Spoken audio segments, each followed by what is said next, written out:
기독교 한국루터회 김은섭 총회장은 전 총회장 해임 사태와 관련해 잘못을 인정한다면 징계에만 매달리지 않겠다며 징계 해제 또는 완화를 시사했습니다. 기독교 대한감리회 경기연회가 성소수자 축제에서 참가자들을 위해 축복 기도를 한 이동환 목사에 대해 정직 2년 판결을 내렸습니다. 이동환 목사 측은 판결을 받아들일 수 없다면서 총회 재판에 항소하겠다고 밝혔습니다. 변화하는 세상을 이해하는 데 도움을 주는 통계 자료를 들려드리는 오케인 데이터. 오늘은 위기에 빠진 한국교회의 교세를 분석했습니다. 여러분 안녕하십니까? CBS 뉴스입니다. 2년 전 총회장 해임 사태를 겪은 기독교 한국루터회가 아직 정상화되지 못한 가운데 오늘 중앙루터교회에서 제50차 정기총회를 개최했습니다. 김은섭 총회장은 전 총회장 측에 대해 잘못을 인정한다면 징계에만 매달리진 않겠다는 입장을 밝혔습니다. 천수연 기자입니다. 기독교 한국루터회가 꾸준히 선을 행합시다를 주제로 제50차 정기총회를 열었습니다. 정기총회는 사회적 거리두기 1단계 시행에 따라 대면과 비대면을 병행하는 방식으로 이틀의 일정을 하루로 축소해 진행됐습니다. 2년 전 총회장 해임 사태를 겪은 루터교는 현재 소송이 이어지면서 아직 정상화를 이루지 못한 상태입니다. 현 총회장인 김은섭 총회장에 대한 직무정지 가처분은 기각되면서 종결됐습니다. 그러나 해임과 면직을 받아들이지 못한 전 총회장 측이 총회 유지재단과 루터대학교 법인이사회를 장악한 채 총회와 대치하고 있습니다. 혼란한 총회 상황과 관련해 김은섭 총회장은 총회장 해임과 신임 총회장 선임에 대한 교단 내 절차와 사회법적 정당성은 이미 확보됐다면서 전 총회장 측이 제기하는 집행부 구성의 불법성 주장은 근거 없다고 설명했습니다. 김은섭 총회장은 면직 등 징계를 받은 전 총회장 측이 잘못을 인정한다면 징계에만 매달리지 않겠다면서 다른 해결책을 시사하기도 했습니다. 본인들의 그 어떤 잘못도 인정하고 또 어떤 그런 불법 헌법을 어긴 것을 다시 돌려놓는다고 한다면 우리 집행부도 결코 여기에 징계 문제만 매달리지는 않을 것이다. 이런 가운데 의미 있는 내부 개혁의 목소리도 나왔습니다. 총회 임원 중 서기인 김태훈 장로가 회계 항목에 따른 예산 집행과 절차를 호소하며 사임하면서 총회 임원회의 예산 집행의 투명성과 회의 공개에 대한 인식을 제고했습니다. 또 사임한 서기가 루터교 역사상 첫 평신도 임원이었던 점에서 평신도 총대의 확대 문제도 제기됐습니다. 평신도들이 돕지 않으면, 평신도들이 함께 일하지 않으면 이 교단은 망가지고 합니다. 그래서 평신도 임원 하나 있는 걸 갖다가 차제에 우리 교단이 해결해야 될 문제들, 적어도 총회에 교역자 수하고 평신도 숫자가 같아야 된다. 여성 목사 안수 문제도 거론됐습니다.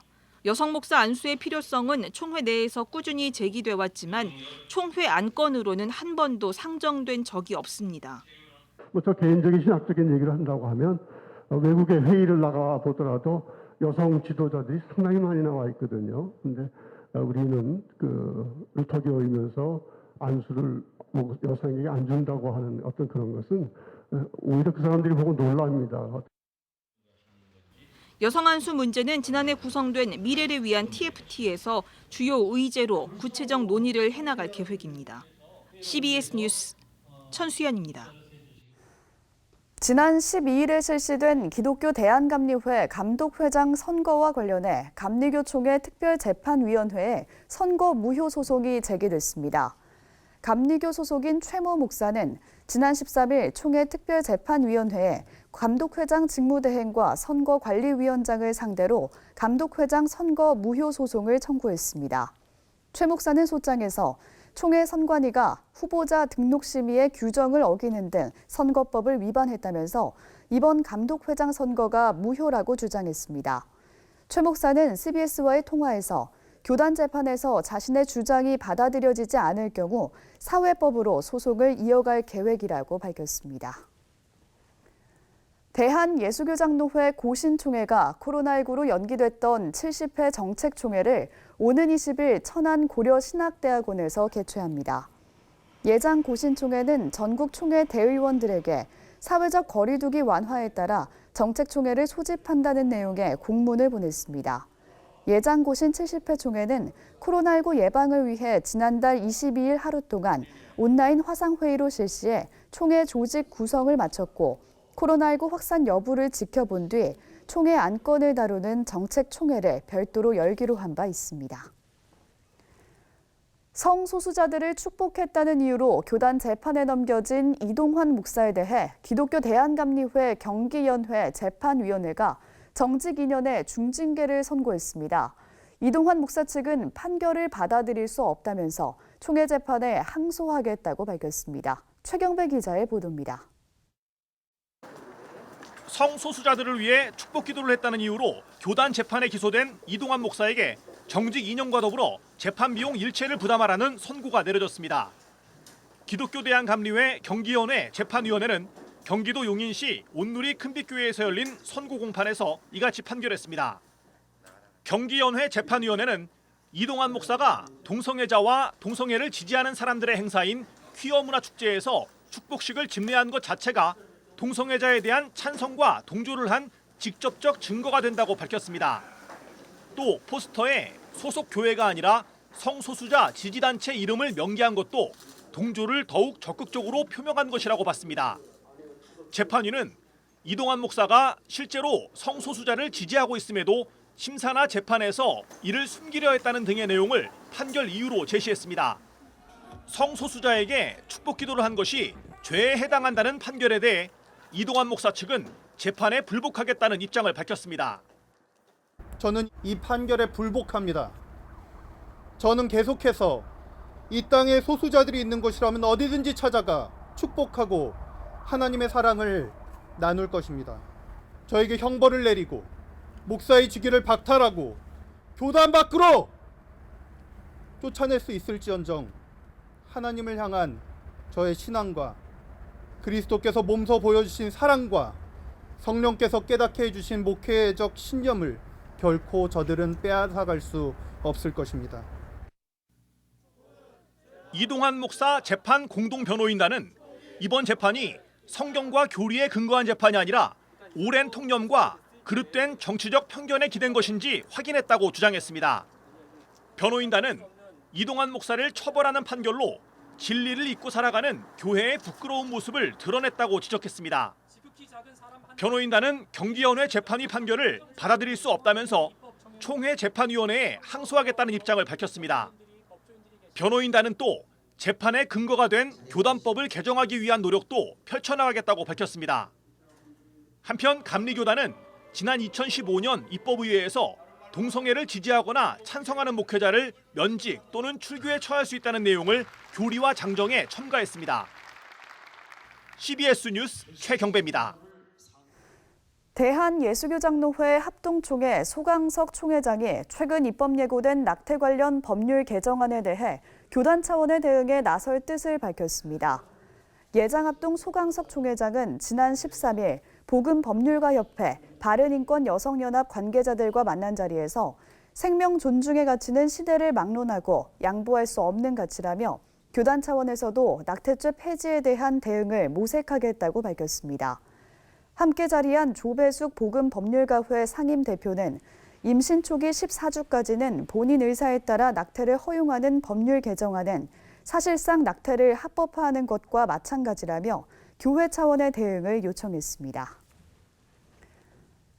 신천지 이만희 교주의 재판 방청권을 둘러싸고 신천지 측과 신천지 피해 가족 측의 충돌이 발생하고 있다는 CBS TV 보도와 관련해 법원이 방청권 배분 방식을 선착순에서 추첨제로 변경하기로 했습니다. 수원지법은 오늘 오는 19일로 예정된 이 교주에 대한 재판 방청권 배부 방식을 추첨제로 변경한다며 모바일로 신청자를 모집한 뒤 방청객을 무작위로 선정할 예정이라고 밝혔습니다. 수원지법 관계자는 배부 장소에 인파가 몰려 코로나19 감염 우려도 있고 물리적 충돌까지 발생해 배부 방식을 바꾸게 됐다며 빠른 시일 내 수원지법 홈페이지에 자세한 추천 방식을 안내할 예정이라고 말했습니다. 앞서 수원지법은 공정성과 코로나19 상황 등을 고려해 선착순으로 방청권을 배부했지만 재판 전날 밤부터 인파가 몰리고 선착순 과정에서 물리적 충돌이 발생해 부상자가 발생하는 등 부작용이 발생했습니다.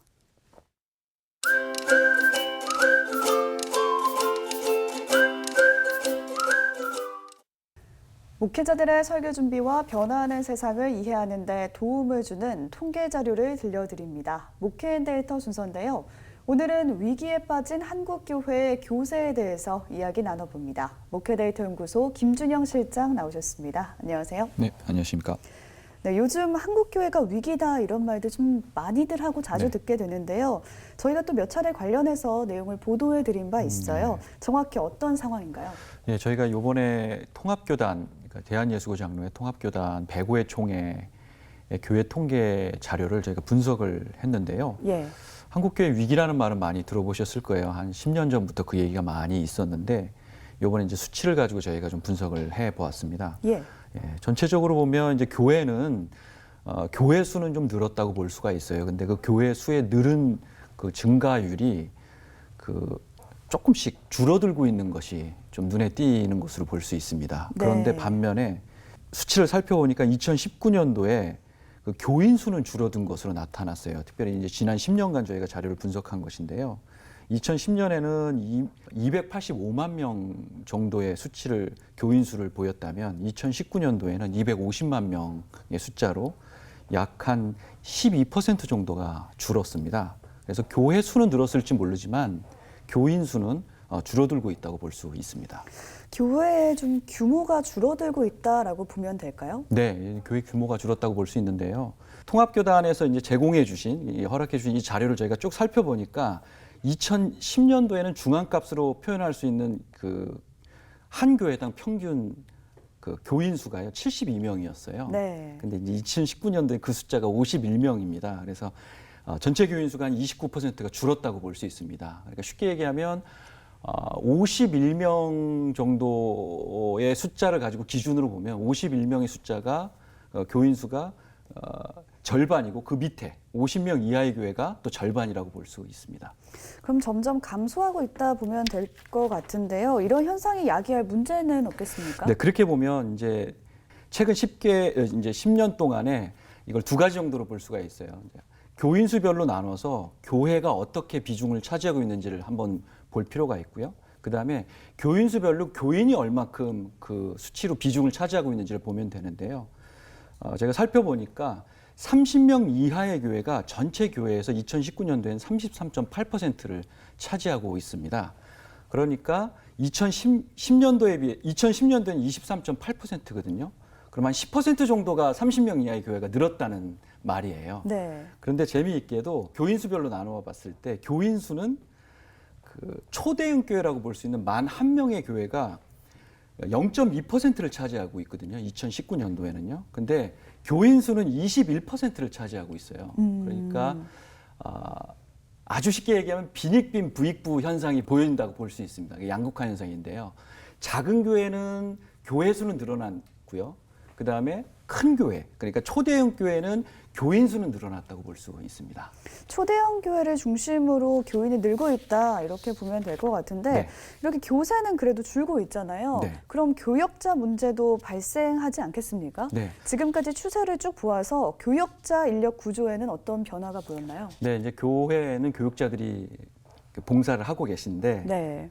교육자 수가 전체적으로는 좀 증가하고 있습니다. 근데 그 비율을 따져보면 2010년도부터 14년도까지 5년 동안은 12%가 늘어났어요. 그런데 그 이후에 15년부터 19년도 사이는 5.7%로 그 증가폭이 좀 둔화된다고 볼 수 있습니다. 그러니까 교육자 수는 좀 조금씩 늘어나고 있지만 그 폭은 좀 줄고 있다 이렇게 볼 수 있겠습니다. 예. 이렇게 줄어드는 교세와 더불어서 우리 교회가 겪고 있는 위기를 좀 살펴봤는데요. 이번 통계가 주는 시사점이 있다면 어떤 점이 있을까요? 네. 그간 우리 한국교회가 성장해 왔어요. 그렇지만 지금은 모든 사람이 위기라고 하고 있고 또 줄어든다고 말을 하고 있죠. 미래도 아마 그럴 것이에요. 그래서 지금까지 우리가 가져왔던 성장 메커니즘 한번 다시 돌아볼 필요가 있습니다. 그래서 정말 교회다움이 무엇인지 좀 한번 살펴보고요. 그리고 한 교회뿐만이 아니고 초대형 교회부터 소형 교회가 함께 같이 살아갈 수 있는 상생을 좀 도모할 필요도 있다고 볼 수 있습니다. 그래서 교회의 의미, 그다음에 성도의 의미, 그리고 함께 이 사회에서 어떻게 한국 교회가 살아갈 수 있고 생존할 수 있는지를 함께 모색해야 될 시점이라고 볼 수 있습니다. 과거를 쭉 되돌아보면서 또 다른 변화의 기점을 만들어야 되지 않을까 싶습니다. 네, 오늘 말씀 여기까지 듣겠습니다. 지금까지 세상과 교회의 흐름을 통계로 살펴봤습니다. 목회데이터 연구소 김준영 실장 함께했습니다. 고맙습니다. 고맙습니다.